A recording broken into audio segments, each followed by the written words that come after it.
You see that fork and stick right out in front of you, ladies and gentlemen? See that fly rod right there? I've got that as a marker for my hole. I've stood in this hole for a couple hours now and caught one fish right after the other. How am I doing it? With a nymph. Okay, right off the get-go. Now they've been whitefish right off the, see this pole right here? Generally speaking, when you're, first of all, this is a 6-weight Fenwick. It doesn't really matter about what name brand it is. That's a Fluger Try-On reel that's on there. And it is weighted with 6-weight weighted forward line, okay? Now let me put this rock back on here. But my point being is, generally speaking, when you're throwing bigger bugs like nymphs and streamers and stuff like that, you need to jump up to a 6-weight or a 7-weight line, because a lot of times 5-weight lines, if you're running big heavy bugs and stuff like that, just won't pan out. And I see that doggone sun's just not gonna leave me alone. Okay, if I get a lot of glare, sorry, but I just thought right off the get-go, I thought I'd reiterate this whole thing. You need a little heavier spined rod, because I've seen the time this is the Yellowstone River, by the way. I've seen the time I've been out here nymphing before, and I broke a 5-weight Orbis rod just simply casting heavy bugs, okay?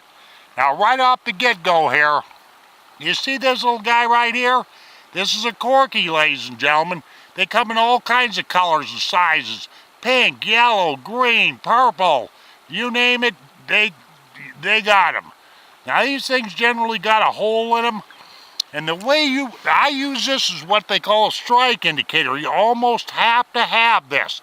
And you can position this most anywhere up and down your line by just simply sliding your leader through here and taking a toothpick.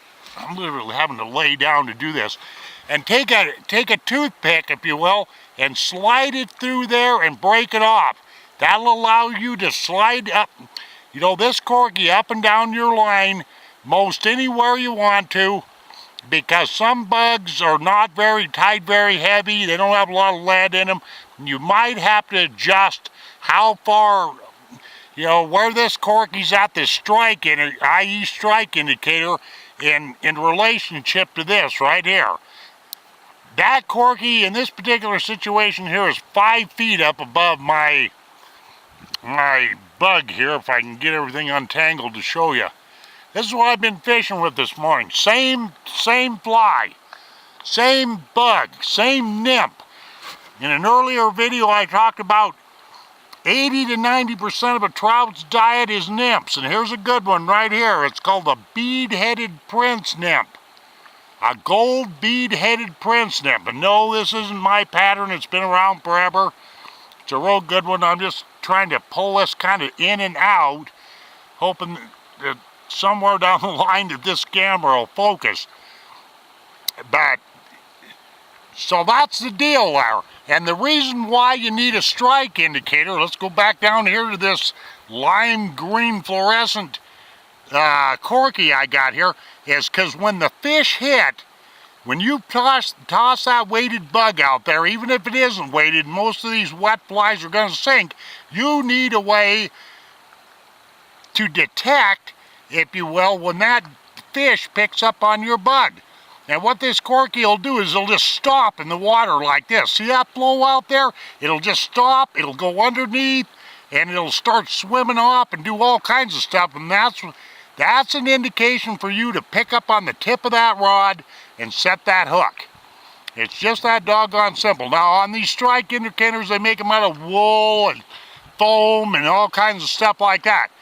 Now you're going to have to put this strike indicator on here. Let me pull this in and out because I know all the focus on this camera is.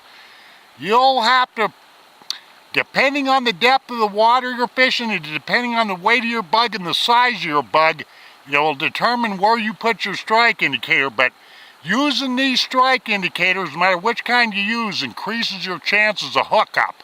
It's just that simple. So remember, on the leader I got on here is 7.5 feet long. It's 4X at the very bottom of the very end of the tippet where this gold bead-headed prince nymph is. But this hole right here this morning, I've stood right here and I've caught, I don't even know how many whitefish. Same fly, same hole, but I have fished a few other holes, but that's just the way it is. Nymphing is quite a bit different than dry fly fishing. It's actually way more productive, to tell you the truth of the matter. I like to dry fly fish because it's more challenging, but there again, you know, I'd be a dang liar if I didn't talk to people once in a while about these bugs right here, meaning nymphs and streamers and minnow imitations and stuff like that. But this movie right here, for the lack, or this clip, for the lack of better wording, is nymphing gear or whatever have you. But that's what it takes. 6-7 spine weight rod. I'm using Cortland Rocket Taper 444 weighted forward fly line. Now this bug right here is tied up on either a number 10 or a number 8 2X nymph hook, and then of course that strike indicator that I've been blabbering about. And that's basically how I do it.